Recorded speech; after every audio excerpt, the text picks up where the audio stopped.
discuss how the administrative tribunals and tribunals for other matters shall be constituted. Discuss the scope and extent of their powers and functions. Ans. The Constitution, 42nd Amendment, Act, 1976 has added a new Part 14A to the Constitution. This Part 14A consists of two Articles 323-A and 323-B which empower the Parliament to establish hierarchy of tribunals to decide disputes relating to tax matters, export, imports, labor disputes, matters relating to land reform and urban sealings, election disputes, service matters, and matters relating to supply of essential commodities. Administrative Tribunals for Service Matters Article 323- provides for the establishment of administrative tribunals for the adjudication of disputes of government servants. Article 323- lays down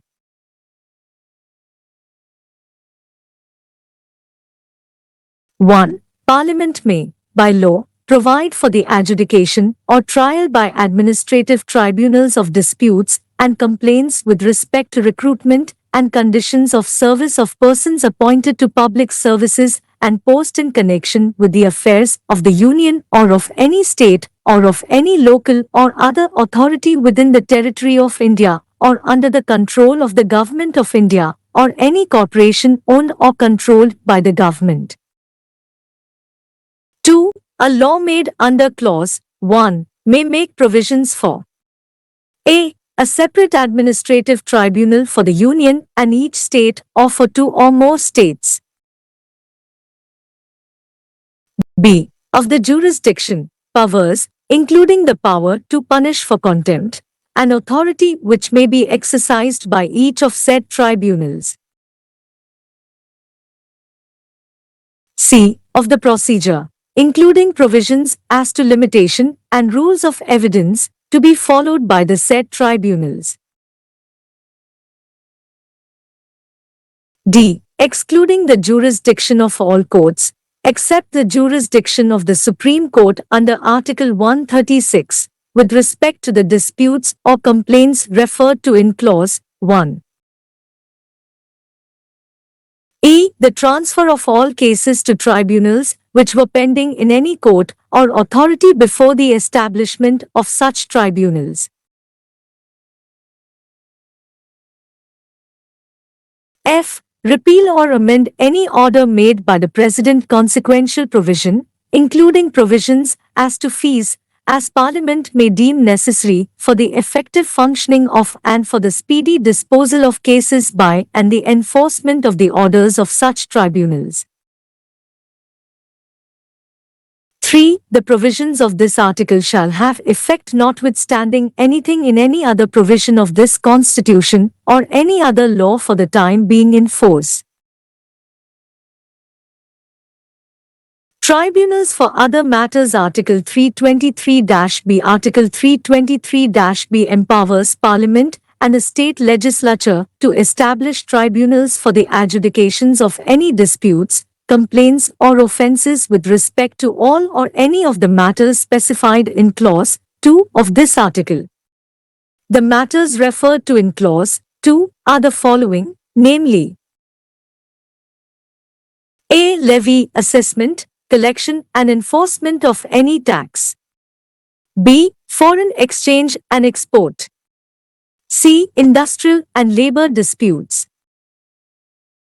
D. Land reforms laws enacted under Article 31- of the Constitution. E. Sealing on urban property.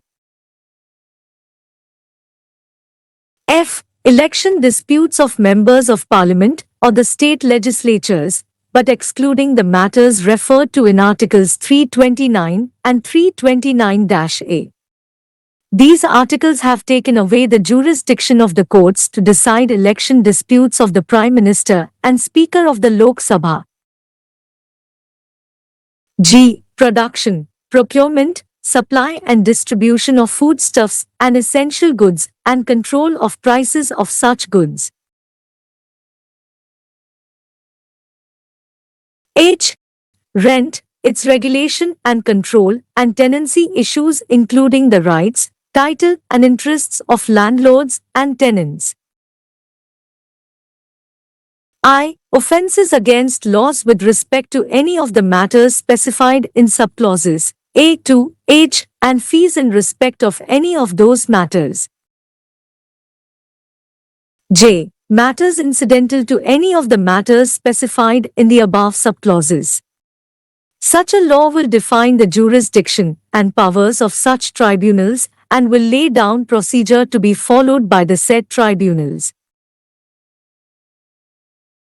Appeal to Supreme Court by special leave under Article 136, though the writ jurisdiction of High Courts has now been taken away, but an aggrieved party can still go to Supreme Court under Article 136 of the Constitution. The Supreme Court has already laid down the guidelines for the grant of special leave to appeal from the decision of the tribunals. Under the powers of Article 323, the central government has established one central administrative tribunal at Delhi and 8 additional branches at different states which started functioning with effect from 1 November 1985.